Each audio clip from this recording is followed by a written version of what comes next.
Wel, yn enw i Diolgar Robert, nes i studio ffiseg yn Prifysgol Abertawe. Peth gorau yn Prifysgol Abertawe oedd opsiwn o wneud modiwlau ffiseg drwy gyfrwng Gymraeg. So yn y mlwyddyn ola, ges i wneud 40 credit drwy gyfrwng y Gymraeg, a dwi'n meddwl bod hynny wedi helpu'n fawr iawn tuag at cael fy rhaid dosbarth cyntaf.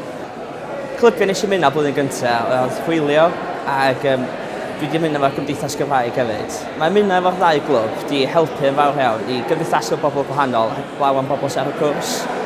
Ac mae Gymdeithas Gymraeg wedi bod yn dda iawn i gael cwrdd â bobl Cymraeg eraill yn y Prifysgol.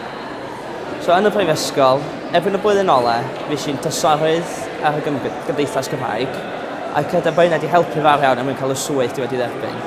A hefyd, mae'r cwrs wedi bod andros dda o datblygu fi'n bersonol yn sgiliau gwaith.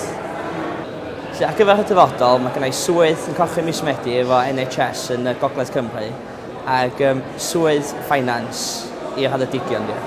Cynnar sy'n ei rhoi i myfyrwyr sy'n cochwi mis Medi ydy gnewch yn siŵr bod chi'n ymuno efo digon o gymdeithasau, a yn cochwyn trwy gymdeithasu fel pawb er mwyn dod i ffeindio eich ffeindio gorau.